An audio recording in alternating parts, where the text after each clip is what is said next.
Welcome back to the show, everybody. I took a little break there.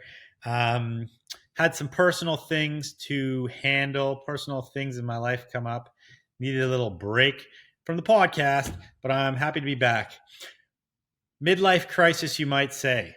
And if you guys want me to talk about my midlife crisis, well, let me know down below in the comments, and I will share with you maybe on the next episode. But for now, we're going to focus on this episode, which is Baz, aka the Wild Merchant, coming to us from Australia, Sydney, Australia, a place that I love a lot.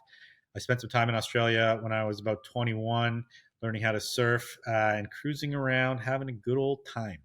But Baz kills it. He has a store in Sydney selling a really great curation of vintage clothing. Check out his Instagram at the Wild Merchant, and you will see his aesthetic is merchandised very well. He presents very well. He has a very cool mix of clothing. So we definitely dive into that. We talk about what it's like to run a business in Australia, selling American clothing, getting clothing from different parts of the world. Surprised to hear that Sydney now has about 30 or 40 vintage stores just in his neighborhood, which is insane. It's a lot more than Vancouver has, and I would say a lot more than LA even has. Very wild. We talk about lots of cool things on this episode. He is a brand new dad. We talk about his trips to LA, trips to Japan. We talk about what it's like in Australia currently, his curation. He also has a beautiful website that does weekly web drops, so definitely check that out, thewildmerchant.com, I believe. And just a great chat. Thank you guys for tuning in. Sorry I took such a long break, but I'm back and I'm not going anywhere. Midlife crisis or not. Let's go.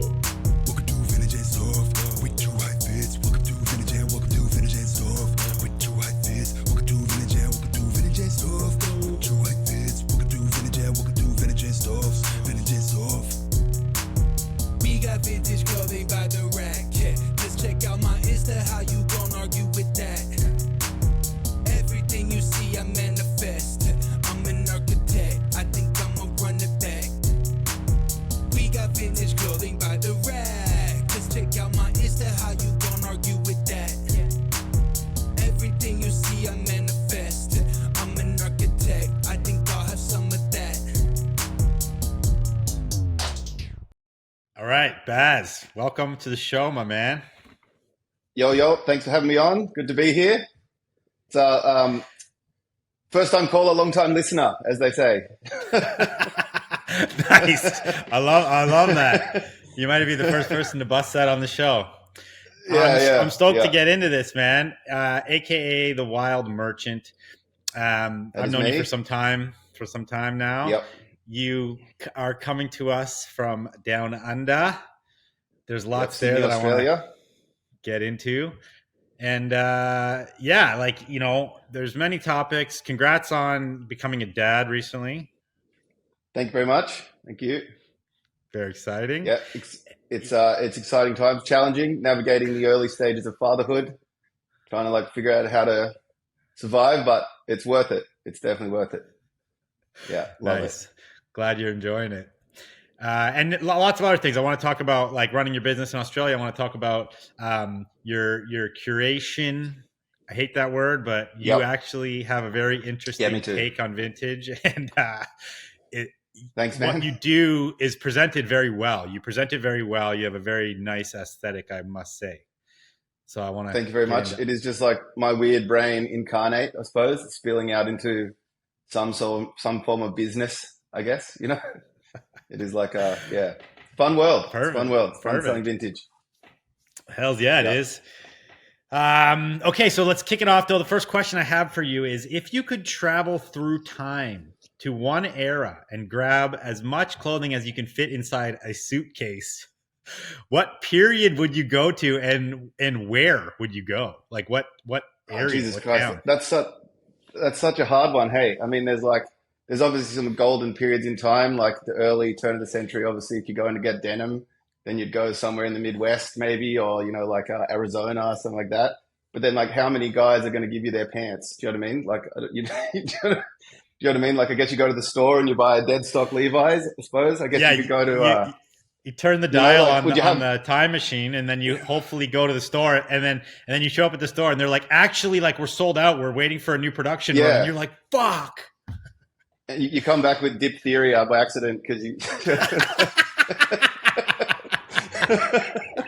Oh, jeez. I guess, like, I mean, going to the 90s and going to Hot Topic and just like cleaning out that wall is probably not a bad idea. $8.99 for, do you know what I mean, a Sonic Youth tee.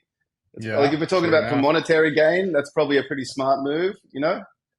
But like, I mean, it's an Nice, I interesting like it. question. Hard. Yeah. I wouldn't go to the 80s. I think that'd be a waste of time. If like Currently, if you brought back a if you bag of 80s, you're not going to make it. You're not going to make nearly as much money. yeah, I mean, currently you should probably go back to 2004 and get all the jeans with the white stitching and stuff because that's when you kill it. Oh Get a man. big So Ed like, and Hardy if you, bundle. so to add to that question, if you could go back to like build your personal wardrobe, where would you go? Yeah, like I like a lot of stuff from the 50s and 60s. Not, it's not like, I mean, I just dress like a modern man, but I do like a 50s cut. I like a boxy jacket. I like a wider pant.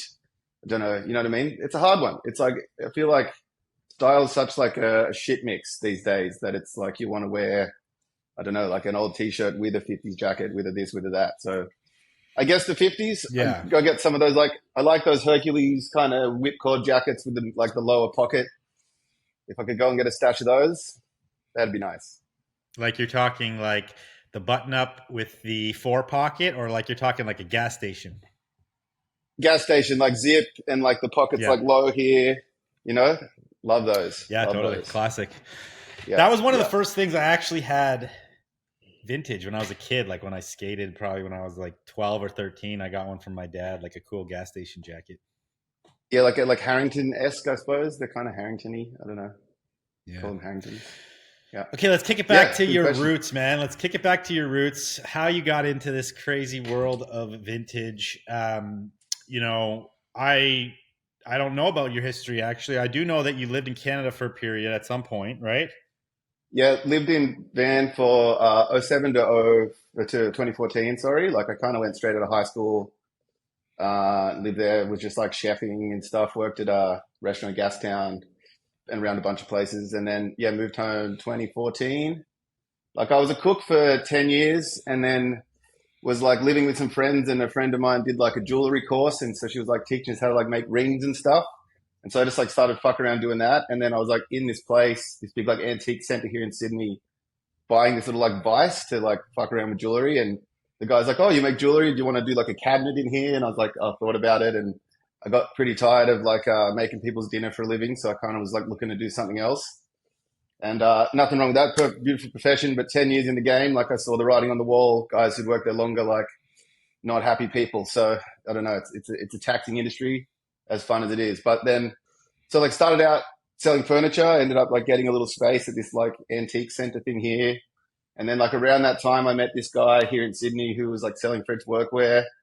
So then I like started doing the market, selling some French workwear, and like straight out of the gate was like made like 2 weeks salary in one weekend, and was like, fuck, okay, hanging up the chef whites and like gonna just try and resell shit for a living. It was funny in those early days. I was like there's like a big market here called Glebe Markets, and I was just like, like those old timey guys who like go from town to town with like pots and pans like on the back of their cart. I was just like that guy at the flea market, like with all kids like selling Tommy and shit, and I just had like my dusty chore coats and like I don't know like chore dresses, and I used to make these like weird hats and don't know. So kind of like that sort of I guess the start. Had the furniture thing going on the side of that antique place, and then it kind of evolved to this. We stopped doing the So furniture like after COVID. in those early days, you're describing like the version of our current hype beasts back then would have been, yeah, all on the Tommy and like that Yeah, like modern. And in Australia that lasted a lot longer probably because of the it's still American around a like, bit. Like it's definitely still around a bit, but yeah, like I mean, it's evolved to like I mean, it's still the same thing. It's like Harley T. It's like soccer jerseys are big now in that world. Obviously, like sneakers. You know what I mean? Yeah. But yeah, like the Tommy Nautica vibes, like we call them lads in Oz. It's like the Yeah. lad style. And so you were never into Was that. That huge. was you were always into the older stuff and the more interesting like Yeah, like workwear or definitely started out like utilitarian. it's evolved. Like I mean, like after my first time coming to the States, I definitely came back with like a ton more like colorful shit. I don't know, you know what I mean? Like, but more so like embroidered, like spray jacket or whatever, whatever. Like, and then like inevitably ended up having like just bits of everything. I think like coming to the States for the first time to buy like definitely was like a changing point in like what I sold. But it's also like we're here in Australia, like you just can what you can get your hands on is what you can get your hands on. Do you know what I mean? It's like harder here to like sell things from America, I suppose, or Europe or whatever. But yeah, like the early days, it was definitely like a very craggly vibe at the Wild Merchant. Nice. You're like the guy coming around trying to sell them a new tincture at the flea market, like the Yeah, miracle yeah, like cure. a snake oil salesman. So But yeah, like you know, okay, continue on. yeah, it's basically the same thing. Like doing the furniture for a long time, like we don't do it anymore. It kind of got to the point where like, why am I selling a mid-century sideboard and a Sonic Youth t-shirt? It's like a pretty strange business. So we kind of like hung up the furniture side of things. Like we built a website in COVID and it like did really well right away. So I was like, okay, fuck, like sourcing furniture also got like really, really hard. I don't know. It's like a punish. Like you put a huge credenza in your car or you can just like sell a puss head tee and it's the same money. You know what I mean? Like, I don't know. Yeah, totally. But also, I would Yeah, imagine it's easier to go and find the furniture locally for you than it is the clothing, right? Like you're going to have to buy all your definitely. stuff Yeah, from America definitely. for clothing. Yeah, we've got like I've got good suppliers here in Oz, and like over the course of like however long now, 8 years, I suppose I've been doing this. Like I've got people I can buy from, always hunting for new shit to buy, as we all are. But yeah, like Yeah. furniture was easier, and but even COVID killed that too. Like a lot of the old guys who would like do estate sales and pick and stuff like that, and then drop it to auction houses, all kind of gave up in COVID. So all of a sudden, like buying from auction houses was like hard. You know what I mean? Like you go and like, or things would just sell for like retail price, you know? Like anything, it's like ebbs So and what? flows. I don't know. Give me the breakdown of this auction house concept. So people would go to estate sales and bring them to these like online auctions or like physical auction houses. It's both. So like, there's like two major ones here in Sydney, like Raff and Kelleher and Thomas and Lawson's. I think they're like international too, maybe. But it's just like a huge room full of like every kind of style of furniture. Do you know what I mean? Like Yeah. like you go and pick like your vibe. Like we did like a lot of rustic stuff, mid-century industrial kind of stuff. Like we built a lot of shit ourselves too. But yeah, you basically go and it's like next lot is like, you know, a blah blah blah teak sideboard, and then you start bidding, bidding, bidding, and then raise like it's literally like an auction. You raise your hand so you don't want to pay what the next person's going to pay and pay the premium and leave. You know, it's Yeah. fun. Yeah. It's Totally. fun.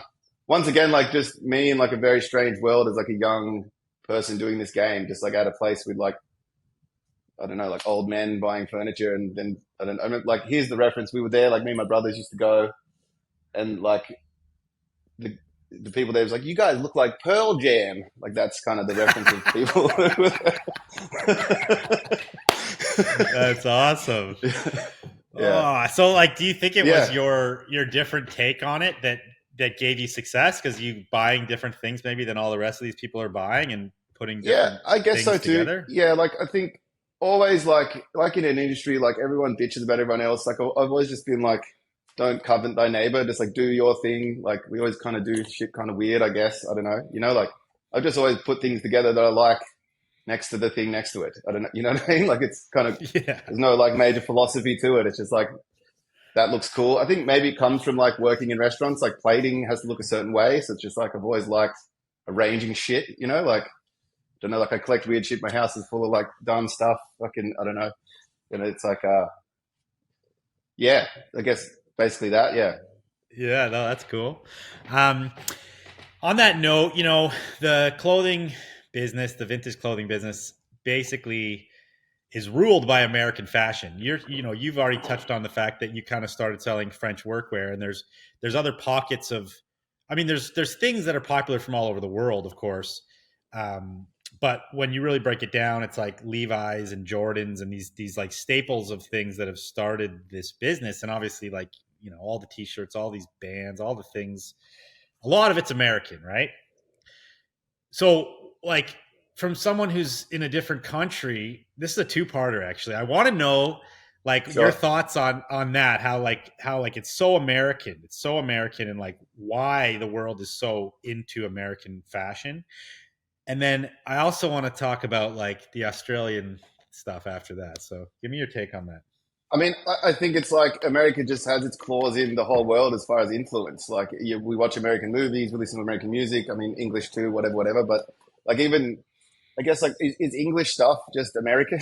Do you know what I mean? Like where who like if you're wearing a blue jean, it's from America. If like maybe there's a crossover, but Yeah, I think it's just like the influence of the states on the world is major. You know what I mean? So like it trickles down from everything. From the brand of these iPods to the denim to the car to whatever. Like you're just constantly absorbing American culture from when you start watching Fern Gully as a kid. Do you know what I mean? Like yeah, it's totally. just it's just like it's in us. Like my little brother had an American accent until he was 3 from like watching TV. No way. Yeah, it's like mum just I've so heard embarrassed at that daycare, like picking before. him up. Like, I've heard yeah, that like people learn all their English through like The Simpsons or something, right? yeah. And I Simpsons is a guess huge too, one, like of course. like Australia, New Zealand, you guys are way more tied to England as well. Like you get a lot of your media from England, correct? And like comedy Yeah, and things yeah, we like do. that probably like more than America would for sure. Like I think Canada's similar, probably. Maybe we're like a fraction higher, but yeah, definitely. Like I think we've got our foot in like both sides. Like with definitely a lot of influence here. I think like the like overall like demeanor of people in Australia is a little more dry, like similar to English, rather than what I mean. Like we're a little more like I guess we're Yeah, conservative in that sense, but we're also like a looser people. I don't know, but I think it is very I much would like a mix. agree. I think here, like yeah, Yeah. yeah, yeah. So when you look at the product mix that you currently carry to continue on this American thing, like is it what percentage would be American versus like say French versus other countries or versus Australian clothing? Oh man, it's got to be. I mean, it fluctuates, sure. Like we do still do a lot of French workwear, military stuff from all over the world. Like, but if you're talking about like the scope of the shop, it's like probably 80% American. Do you know what I mean? Like Yeah, yeah, we got some like King G and some hard yakka Aussie workwear going, but it's like the denim racks all American, the t-shirt rack probably all American. Do you know what I mean? Like yeah, yeah, it is like I guess where the bulk of the clothes were made. for sure. So on that note, like, what are the? I want to know. I want you to give us a lesson in Aussie vintage. The only thing I could think off the top of my head is like Mambo is it Mambo? Yeah, Mambo's big here. If you like it, I'll do a shout out to my buddy Bowie at It's New Traditions. He owns like a Mambo heavy shop like on our block. But yeah, Sick. Mambo's big, obviously. You know what I mean? It's like sought after. It's funny, like I think like a lot of the Mambo now is like, I mean, it's people are always hunting it. Like someone bought a bunch of loud shirts in whatever, whatever, and we're tracking them down. But like I know a lot of it like comes from Thailand, Bali, that kind of thing as well. I mean, if someone knows more than me, don't quote me on that, but that's what I heard. But Oh, it's like pretty you're prevalent saying here. that It's big. those are bootlegged. No, no, not bootleg. I just think like Mambo sent it to Thailand after they didn't sell that season, and then now it's coming back. Do you know what I mean? Like, or Ah, I however, see. like I see. rag gets to Southeast Asia. Yeah, Once again, don't quote me on that. Just heard that from somewhere. There's going to be a Mambo head dropping me a line saying something else, um, but yeah, let's it's go. popular here. It's not like I think people don't like lose their shit over it just because it's from here, but like it's definitely valuable. Like we have some pieces in the shop. Like I know like the loud shirts like sell for big money, and but Yeah, like defining them in the I've wild's like seen some pretty rare. comps. So what other Yeah, brands like are? What other brands like say somebody goes to an abandoned house in Australia? Like, is the new cool thing is to go to the abandoned houses? What are they I going to think they'll just get find? bit like a snake probably and no clothing. A Black Widow. Yeah, Like you're dead for yeah, I sure. don't. It's like not a thing here. It's funny. Like after like, I mean, been seeing people do that forever, but it's like I feel like it's like in the limelight more now than ever. Like people like I guess like video like recording themselves going in and essentially like stealing from people. It's 100%. Not gonna lie. Not gonna lie. It's for it's sure stealing. it's yeah, like it is what it is. Fucking hell yeah! I'd love to open up an old barn and find like something that's worth $1,500. That'd be great. You know what I mean? But Yeah. like I mean, I honestly don't think that people do that here in Oz. Like, I guess if you went west, like I have been thinking, like maybe doing a pilgrimage and trying to do it, but there's just not enough people in this country to have enough stuff that it's been left behind. Like, not to say you couldn't go find some cool things. There's a house somewhere in this state that has cool shit in it, but For without sure. the like once you go 50 kilometers inland, there's fucking no one. Do you know what I mean? Like, so you don't. It's just Yeah. not like the spread of people isn't there enough to like leave behind many pairs of anything. Do you know what I mean? To put this in context, there's ranches in Australia that are the size of Texas. One single ranch. Yeah, But yeah, and like saying WA. that, I would say like probably on a lot of these ranches, there's got to be a shit ton of shacks, but you're going to be traveling like 2 days with no gas station to try to get to the shack and Yeah, hope that yeah, you find something. And then the question becomes, even if you found Australian workwear, the equivalent age of say some of the American stuff, and Australia yeah. is obviously a way newer country too than like all the other countries. What would that be worth? Like, what if you found like a turn of the century workwear I don't know. piece? You got to remember too, like in like the mining areas of Australia and places like where there would be like people working in the 20s to whatever, like even earlier maybe, but it was like there were definitely not many people in Australia like turn like 18 to 19. Like yeah, like just I don't think there are 11 people in Australia at that point in time. Um, but like also it's like so hot there, so they're probably wearing shorts. So it's like you'll find some shorts probably. Do you know what I mean? It's not like they wore like they're not working in those areas in the winter because there isn't really a winter like in WA. It's sunny all year round, desert. So like True I mean enough. maybe there's shirts. I mean I'm sure someone had a pair of jeans. They surely had jeans on at some point. Where they were manufactured, who knows? Like I don't even know an early Australian like denim manufacturer. Like I don't know. I should know that, but I don't. I can't think of one now. Like I know like King G and like this brand like Hard Yakka are like big Australian like that you can buy it now to like wear on job sites at like Lowe's. Yeah. But like there is I've found like 50s ish like stuff from those brands like, but it is like yeah like a lot of the time it's like little stubbies like little shorts or like just like a work Yeah. shirt or something. A lot of coveralls. Yeah, that's interesting. How far back does is Drizzabone New Zealand? No, it's not even Australian, is it? Drysbone, yeah, no. Oh, is it maybe from NZ? I would have said Australian, but I could be wrong. It Maybe it could is. be I'm from not NZ. sure. How far back does that go? Like that definitely goes to like the 70s, right?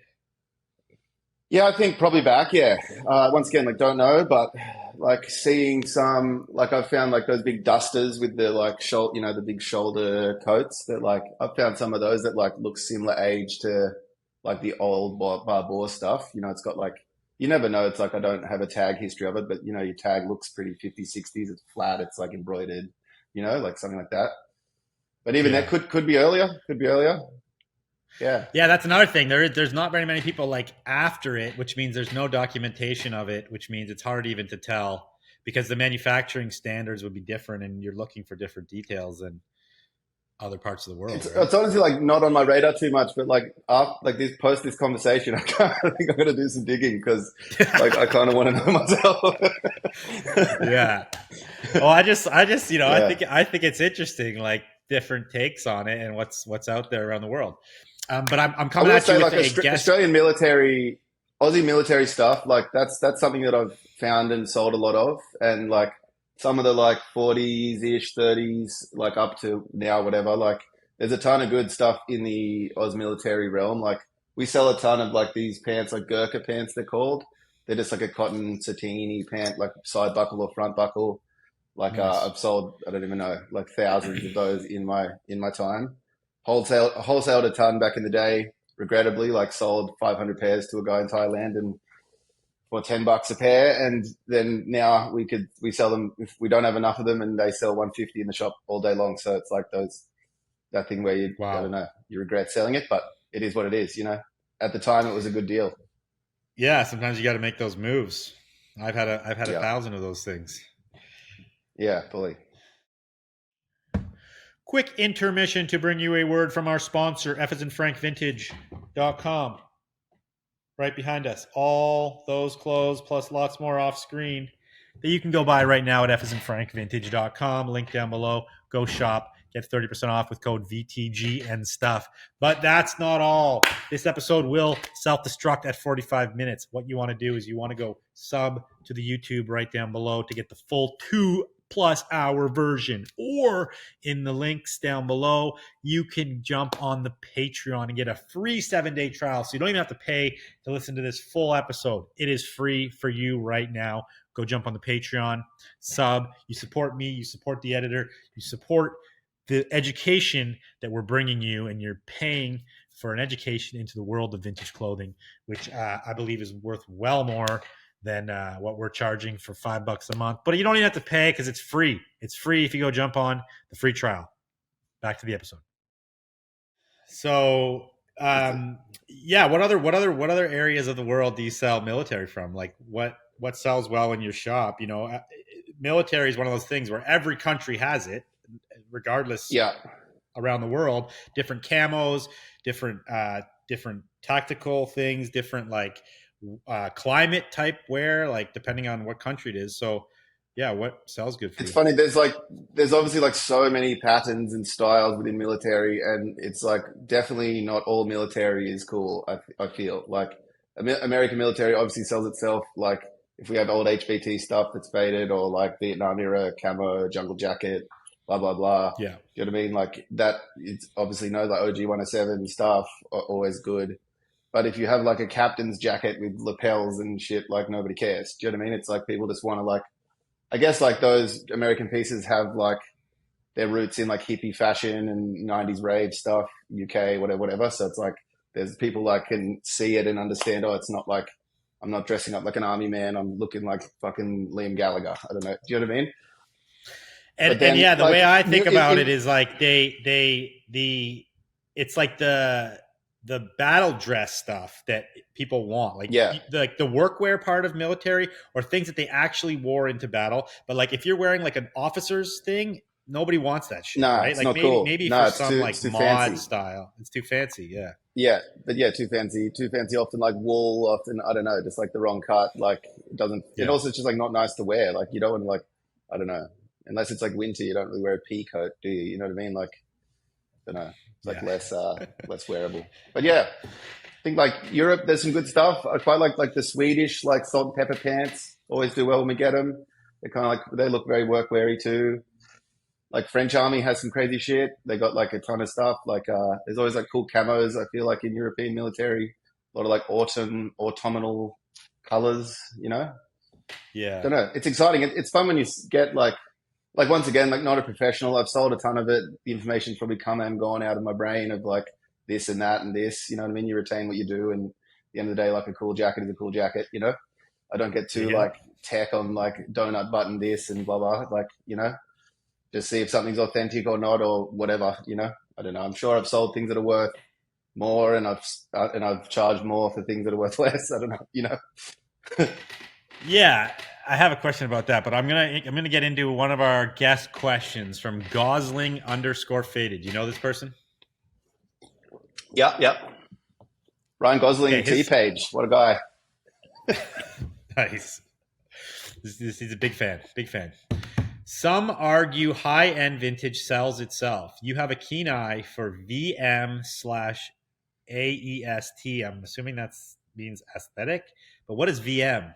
Yeah, like and do you know what that visual means? Merchandising, maybe?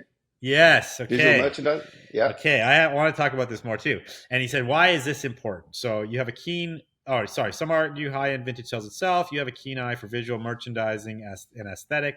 Why is this important?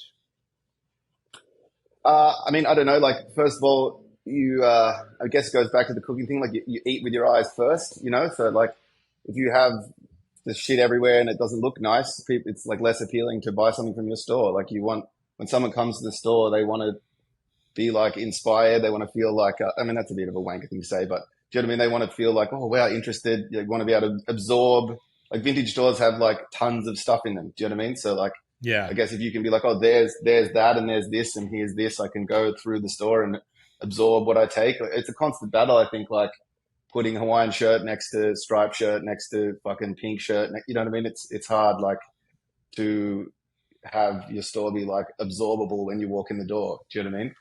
Like, yeah, for sure. I guess, but So wait, what was the question again? Like, like high end Well, I vintage guess sells itself? Is that? why is merchandising and aesthetic important? And he's complimenting your abilities in that world. I don't know, man. Like I just do what I do. I don't know another way to do it, kind of thing. Do you know what I mean? In all honesty, like I look around the store and think it's messy, and then people come in and go, "Wow, your store's so neat." So, like, I guess it's perspective too on how. Do you know what I mean? Like how Yeah, how it should what look. your I don't know. standard is versus somebody else's standard. But Yeah, I will say, like, obviously coming into this podcast with you, I like was scrolling deep on your Instagram and kind of checked out your website, and you photograph vintage very nicely. It's obviously like you take the time and the care to do it, and it shows, it is but satisfying, in a like good getting a way. shirt. Yeah, yeah. I don't know. I think it's enjoyable. Like I feel like it's like kind of somewhat of like a creative outlet, I guess, within the business to like put shit. Like I kind of like a rain. Like I said before, like it's very satisfying to get a t-shirt as flat as it can possibly go. You know? Yeah, totally, totally. Yeah. It, I don't know. and I And like sort of ever. how you're posing jackets and posing sleeves and making sure that like it almost you take the care and time to give life to the garment in some way. Yeah. Yeah. I mean, I guess like yeah, same again. Like just one, it's like it seems like if I'm trying to sell this jacket, I should try and make it look as good as possible. But like I also enjoy doing that in the interim. Do you know what I mean? Like as I'm like Yeah, at the same time, you know? But yeah, totally. I don't know. And that's interesting. It Like definitely like yeah. it's interesting what you say as it's just what you do for one thing. It's like I don't know any other way, which is cool because obviously that means it's sort of just evolved naturally. It's not like you had some training or went to school for merchandising or anything like that. It's like you're just No, no. it's an expression of yourself essentially, right? I guess so, yeah. And I guess it's just like doing it a lot. I don't know. Do you know what I mean? It's like Yeah. constantly like just selling things all day, every day. You constantly have to like I mean, it's like I did, funnily enough, like did like a scroll on my IG a while back, like once in a while, just bored, just go to the end and like you see posts from 2 years ago and go, fuck, like Jesus Christ, like that made the cut, like whoa, do you know what I mean? Like you got to evolve, you know what I mean? I don't know, get that shirt flatter and flatter until it just is, it can't Well, be see, flatter. It's I can appreciate it's that, but under my the level earth. of evolving is like less giving a fuck. That's my level of evolving. That's true. As I evolve, I just like start Yeah, to but care less, and been I at don't it know. so long though, I don't know, it's Yeah. different stages. But I So will I don't say know. that like what you said there is interesting. It's like an it's a fun part of the business, and it's kind of interesting. I think there's something there because I think that concept or that um, like that the act of doing that, the act of presenting vintage in like a in a way, I think was part of what like boomed it recently. You know what I mean? In the last like say Sure. five Yeah. years of Like our people big actually boom. like, yeah, people actually like, I don't know, like, because obviously like big brands and things like they do that because it's like they have like teams of people to do it. And then all of a sudden, like if vintage people are like starting to look similar, I suppose, then it like spreads it to a more mainstream eye. Yeah. I don't know. Like kind of just thought that off the top of my head there, but Yeah. like, do you know what I mean? Plus it That gets makes like, sense. and my thought was kind of that the dealers now are coming into it because they enjoy that part of it more. So it's to get more people coming in to enjoy that, which like booms the amount of Yeah. sellers more. Less of like a rag trade vibe where it's like sort of, you know what I'm saying? Like just Yeah, totally. like the early days. I don't know. Like at the end of the day, it's like if I didn't enjoy doing that, I wouldn't do it. It's not like I'm doing it like to like look cool or like to because it's just like have to sell this jacket. You know what I mean? It is just like it is fun. Do you know what I mean? Like it is like I don't know. I guess like I always like drawn and painted and fucked around like sort of with creative shit in my life, and so I guess it's like a way of like feeding that whilst having a job. You know what I mean? Part like and together. Yeah, because we in this line of work, there's also like a creative outlet needed, right? Like this is one of my creative outlets, like doing this show, right? I enjoy it. I Yeah, get to like yeah, share these. Yeah, I get to like hear everybody's great stories. and learn a lot about people, and like that's one creative outlet because you kind of have to have that. And I think that's what makes this business interesting, obviously on top of the fact that we get to treasure hunt for a living. Yeah. um, It is just like kind of like shopping for living, this job. Like you're just constantly like buying cool shit to sell. Like I really buy yeah, stuff for myself because it's like that itch is scratched by like, you know what I mean? Constantly just like buying this, buying that, buying this for the shop. Like I'm the same. Like I don't even, I mean, I got some things I keep, but I'm like probably the worst collector ever of clothes. Like I'll just sell my favorite jacket because fuck it, that week I'm like, oh, look good on the wall, like put it in. Do you know what I mean? Like just like get yeah, $80 and go, why did I sell that jacket? Like it's just gone forever. Like and the $80 is also gone forever. Do you know what I mean? It's yeah, I don't know. It's funny, like this business, like we're trying to sell a finite product infinitely. Do you know what I mean? Like there's only so much like rare things, and there's like it's not like you can just order like this many of this, like this year's season of cattle, whatever. You know, it's like we're always like there's only so much stuff made, and we're all just sort of like juggling it around. You know, I thought the other day, like if you could put like a tracker on a garment, say like a chore jacket or like a Harley tee, maybe gone through cycles a lot. Like how much has like just this tee alone earned in its life? So it's sold from the manufacturer, then it got worn maybe 2 days and lost, and then found again and sold and sold and sold. Like some things would just have like the original earning, but then there'd be like some pieces that have like been bought and sold however many times, and now you know what I mean. Like that little piece has like contributed $5,000 to the economy. You know what I mean, by going from one place to another to another to another. You know what I mean? Like yeah. if they had a And little like tracker on them each one, you certain know? things that would be epic. I think that's a cool experiment Yeah, because it yeah, doesn't, certain things never would lose value, they would gain value too. So you'd be like, you'd it would have sold for 5, the next person sells it for 6, and then maybe they wear it for 2 years, and then now all of a sudden it's worth 8, and then maybe they donate it, and some yeah, other one kid finds it and sells it for $50 on eBay, and you never know, it's just gonna like yeah, move exactly. around. Exactly, yeah. Like everything within the secondhand realm, or like most things have been bought or sold like at least twice, you know? Once you sell it, it's twice because you didn't make it and then here it is, you know? Yeah, no, there's got to be stuff that's been sold 50 times. It's crazy. And Yeah. I I think, mean, like you're during saying, like the tea, we're throwing this finite resource, which is the basis of our yeah, business. It becomes harder and harder to find if we're stuck in, say, selling a certain era or a certain aesthetic. But the beauty of it is to a degree that it moves, right? Like the needle moves on what is yeah, popular all the yeah, time, right? And we're yeah, just always enough hard to like, pressed. Yeah, we're always hard pressed to like see where the needle's going to move because you're like, that will never be cool. That will never be cool again. And then you're like, all of a sudden that shit's fucking cool again, and everybody wants it. it's funny, even like Uh, there's things you find yourself like you hate them and then you're like, there's no way in God's hell, like I would sell, I probably still wouldn't, but there's like, it's like a Von Dutch hat can fucking die in hell. Do you know what I mean? And they're huge. But then it's like, that being said, I saw a Von Dutch hat the other day and I was like, this hat's kind of sick. And I hate myself for it. Totally. Like, Oh man, that's happened to me so many times. I didn't actually write it yeah. down, so I don't know who sent the question, but somebody asked like, what's your take on like the Y2K movement, and like what are your thoughts on like where vintage is for like the new generation?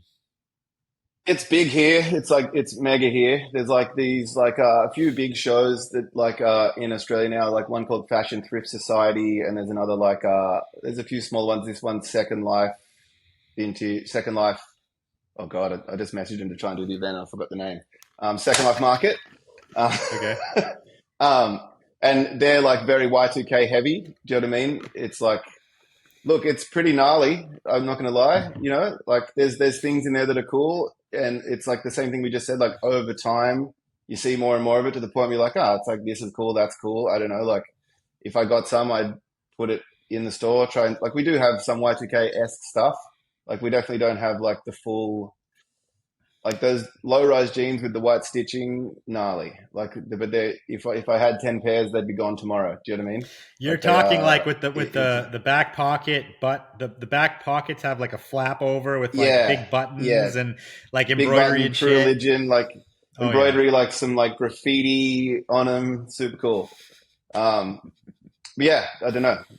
I guess Y2K is massive, and I like as a businessman, I think let's like source our version of it and present it cool and sell it. Like, but I don't know. I tend not to try and just like jump on a trend too much, but also like, I mean, that goes back to like the aesthetics thing. It's like you can just have a store that like looks beautiful and has all this crazy shit everywhere that's like unsellable because it's very expensive, or like you only have like a small clientele.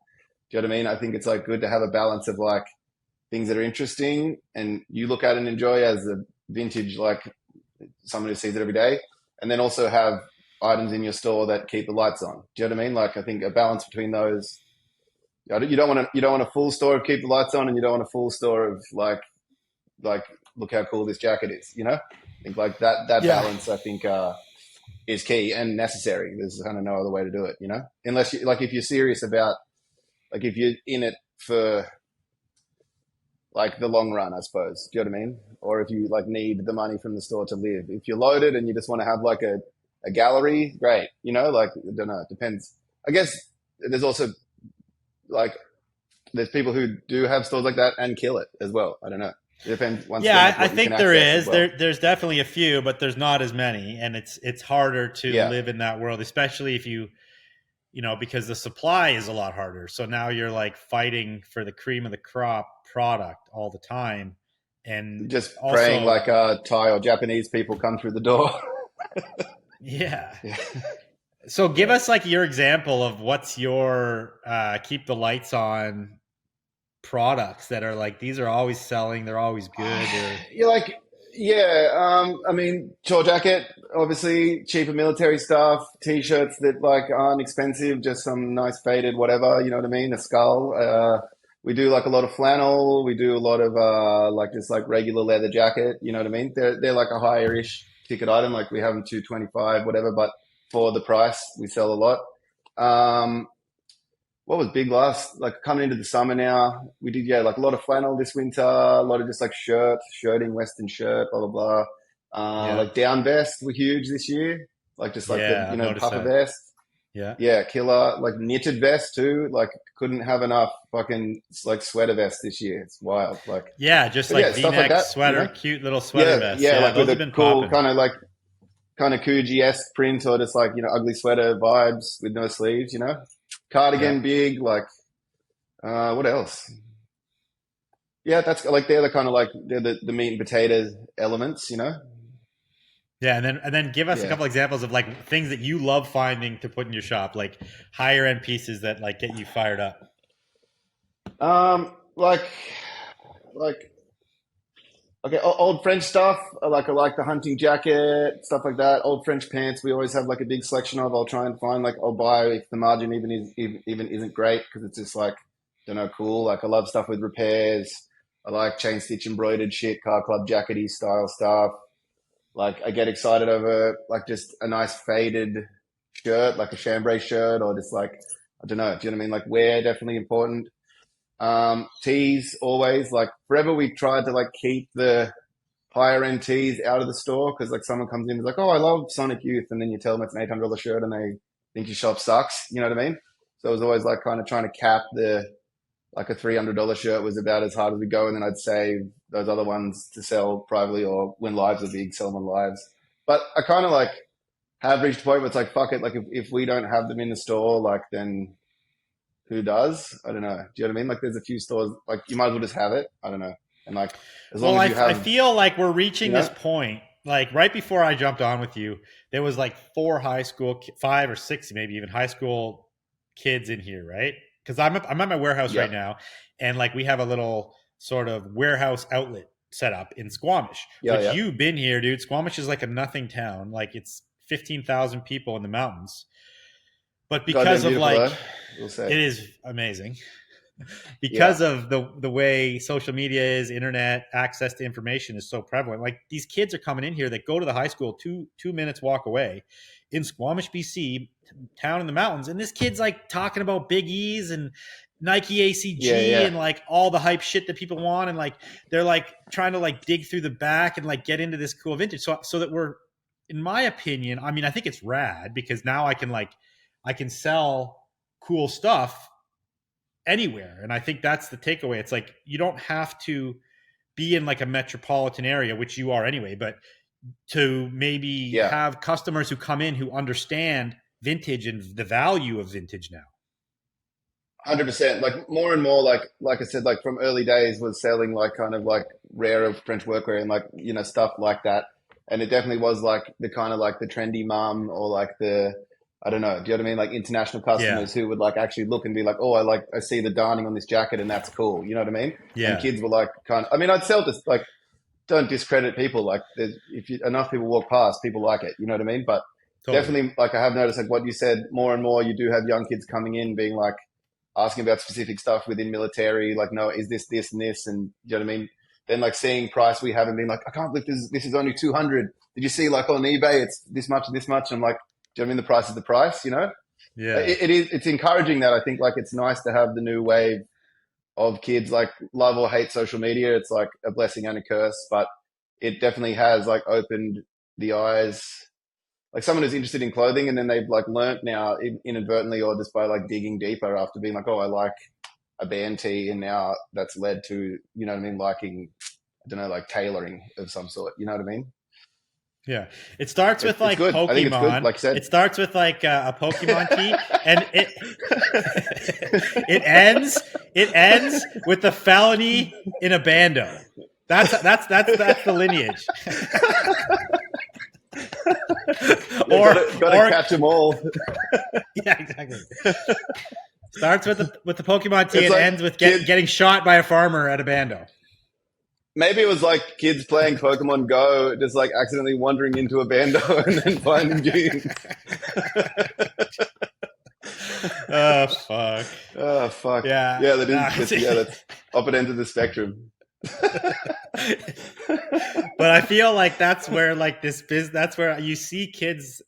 I mean, now they're not even kids; they're 20 somethings. But you see how that's where people like they walk the steps, and the steps get so much quicker now. Like someone goes from entry level into vintage to like I want to buy like a double X Levi's in like 6 months, you know, and Yeah, that is crazy. it's Like, I don't know, fast. is that a positive thing? I don't know. Like, is that good? It's like, I guess it's like time will tell. But yeah, Yeah, that totally. is like everything's speeding up so much, though. It is like the way of the world.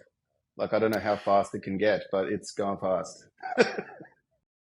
Okay, guys, that brings us to the end of our free 45-minute version of the podcast. Now, all you got to do is go jump on the free trial of the Patreon to finish this episode. It's super, super easy. Link is down below in the show notes. Hop on there, and you will get the full version during your free trial. And during that free trial, you can listen to the other 20 episodes that are on there.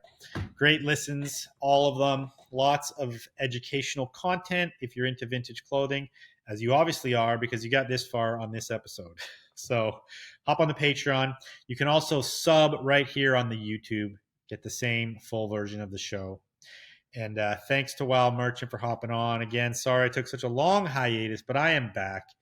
No more breaks. We're coming at you. We got guests lined up. Stoked to be back running the show. I missed it. I missed chatting to people, missed learning what's going on. So thank you all for tuning in. Hop on the Patreon or join here on the YouTube. Thanks again.